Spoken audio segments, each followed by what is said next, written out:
You know, the YouTube algorithm is pretty great. It does an amazing job of sorting through the literal trillions of hours of footage on the website and delivering videos that you probably want to watch. But on occasion, it can take you to some interesting places. Hi, I'm JJNQ5, and today you're going to learn about the utter disappointment that is Memology 101. My foray into this channel started around the time that Stadia launched. I didn't actually care that much. I mean, it's just Google trying to start another service again. But some guy had a video about it on my homepage, so what could it hurt to click on it? And as it turns out, this video isn't half bad.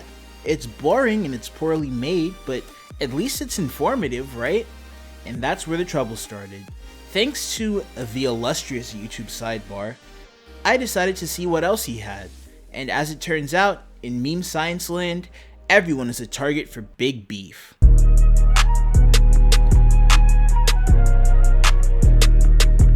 You know what? At first glance, dude actually has a point, right? I mean, Unbox Therapy clearly promised a large iPhone giveaway that he didn't follow through on, right? Go grab your pitchforks. Except, it's a bit more complicated than that. Nowhere did Mr. Unbox Therapy actually say how many phones would be given away, despite using the truck filled with boxes. Yeah, it's shady and it's a little dishonest, but theatrics with props does not make a video, right?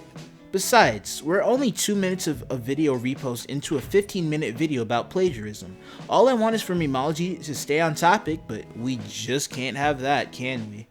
Now we get the privilege of spending another minute wasting time assailing Unbox for the crime of not uploading Stadia gameplay footage. Again, that's a ridiculously mild transgression. I'd even chalk that up to, stuff happens. You know, except for in meme world where anybody with anything good to say about insert chosen topic here, even just the design, is clearly in on some big orchestrated conspiracy. Darn shills, they ruined YouTube. Now, in the actual video, we get to go and litigate the case, I'm funny, of Later Case versus Pitaka. No research or anything, just video reposts. Let's check out the claims. Pitaka said he plagiarized their cases. Just from the way that manufacturing works, that isn't possible. Besides the fact that he claims inspiration from a different company's products, Pitaka never had ownership of a single texture. They can't claim it. And he couldn't have just bought a generic case in bulk off of Alibaba because, well, he has the revisions to prove it. And revisions mean that you've been working with a factory. You don't believe me? Well, just let this fellow here tell you. You find something that's kind of similar to what you're trying to make. You reach out, you go, okay, here are the things that I want to change. Do you have the capabilities to do this? Say yes or no. They give you a quote, you get a sample. The sample sucks. The sample sucks, usually on the first try. You tell them, okay, we need to change this and this and this, or you send them, an example of something that you think is better. Like I want it reinforced. I want the bottom part reinforced, kind of like this. Like I've got this really cool material that we found on this hat. We'd like something similar to that, but over here, like you kind of say, okay, here's what we need to change. You go back and forth a bunch of times. All you can really hope for is that the vast majority of the products look exactly like the sample that you agreed on.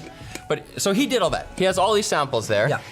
He goes through meticulous detail all the things that he thought were important to a case that he changed, and all that's just to show or respond to the criticism that, man, you just bought 500 of this case that is the first result when you type in carbon fiber looking case on Alibaba, right. And you just bought them, and now you're flipping them for $45 a case.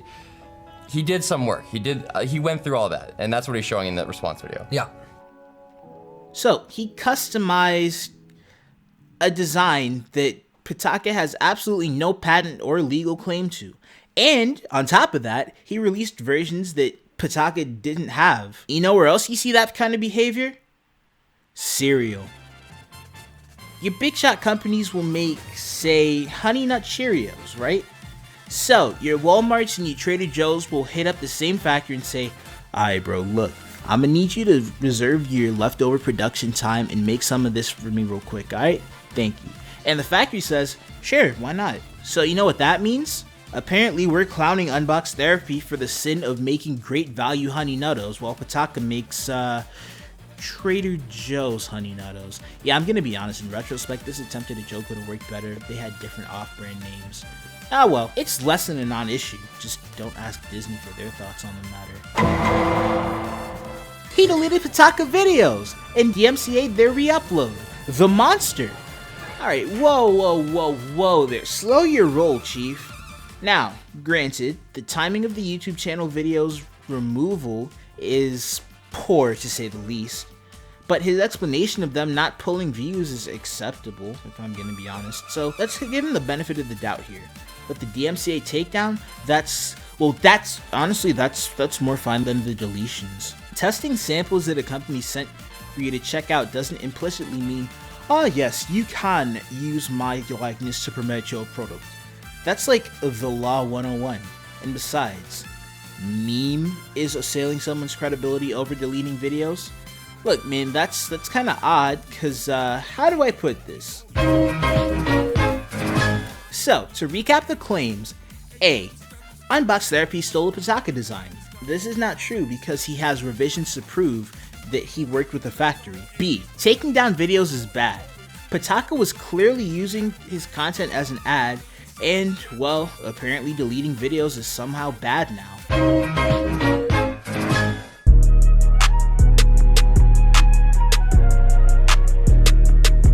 So, one of the first videos I get recommended is, naturally, about Even More Stadia. And let's see what kind of quality, informative reporting we have in store for today.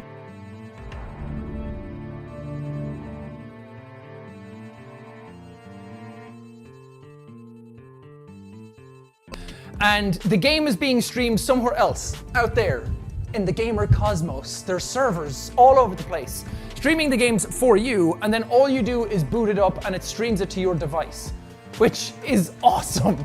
It means you don't have to install anything, I don't have to set anything up, except the initial setup for this already, and then you're good to go, and then you can play the game anywhere.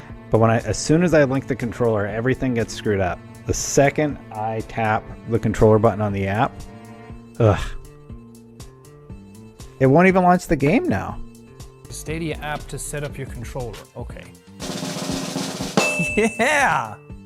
That was really quick. So my main worry was going to be the lag playing this, because internet here at home is not the best, but this is like spot on. Wait, so I just went from the living room and I came in here and I thought I had to use the controller to play more of the game here, but I'm just using mouse and keyboard now, so now I'm just playing the game straight on my PC. Oh my god. There's like no lag. Ah, okay, I see.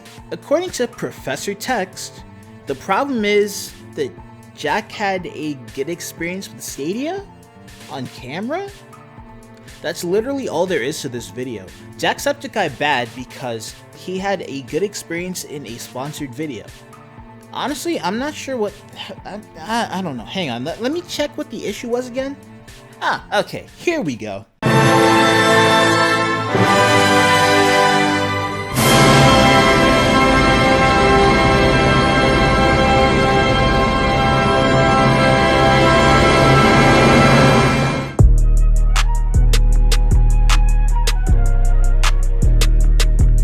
The man is a massive hypocrite, criticizing literally anyone who he doesn't like that dares to make money from YouTube. He also accuses people of wrongdoing for things that he clearly does frequently enough.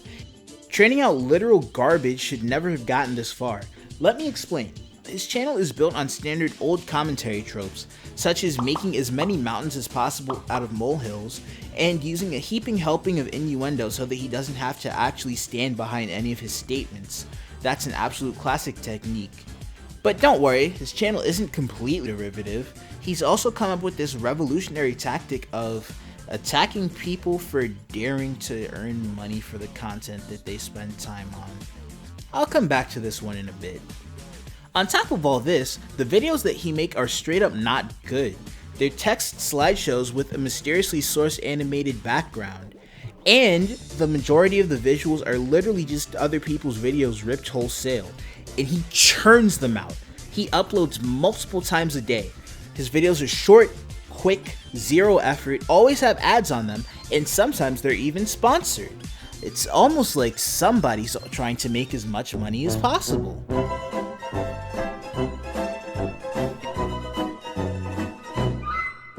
And there you have it.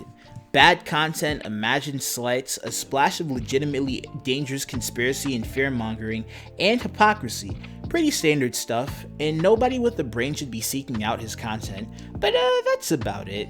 Pretty boringly edgy, but Good Lord, what is happening in there? So, dog whistles everywhere. Almost every thumbnail or title is implying something, but somebody's too afraid of the demonetization sign.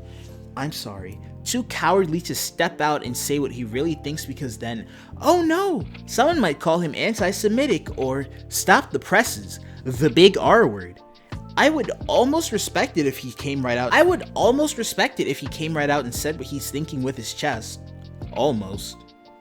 Here we have a nice little critique of Barnes & Noble's Black History Month effort. Wait a minute. I know those hands in the thumbnail.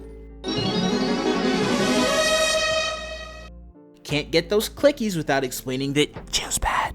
Apparently. Disgusting. Or how about using a black kid in a thumbnail for a video about coming for people that say not to be racist when discussing coronavirus?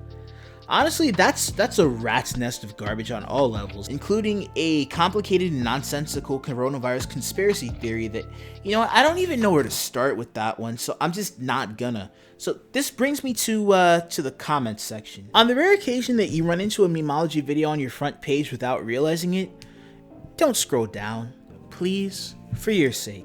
Because comment sections, for whatever strange reason, tend to reflect the creator. And oh boy, are these a reflection. Right here we have an instance of a juice pad. And another one. And another one. Shoot, this one's a straight up reference to Mein Kampf. And they just keep on coming. And we also have people with, let me just put it this way, interesting profile pictures. And over and over and over again, we have people who have never felt the impact of anything in their lives rush and cry and try so very hard to be victims of literally anything, despite the last, 400 years of history existing.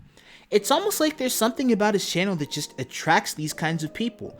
But gee, I really can't imagine what it could be. I have no clue. And the video that puts the cherry on top of this mountain of crap? This video right here, titled Dear White People, but mockingly. Almost like it's an attempt to mock people's valid concerns over racism. Funny how that works. It discusses the hot, controversial topic of hold the phones. A black college student saying that there are too many white people in the school's multicultural center. Despicable, apparently. But really, is it? Because when spaces lack a certain amount of diversity, they tend to become, how should I put this, uncomfortable, intimidating, echo chambers. You know, I don't really have any better words to describe this, I guess. And you know why this happens? Because of, you know, just a century or four of history that people like to conveniently ignore when it suits their narratives. This meme explains it rather succinctly. Oh, but Memology is a minority. He can't be racist. Therefore, you're wrong and oversensitive and an SJW and a literal idiot. Well, actually, there's a word for people who actively work against racism and prejudice being called out, despite this hurting them as well. We call these people, and this is one of my least favorite terms ever, bootlickers. So before I go, I have one last thing to say. Mr. Chavez, how them boots taste?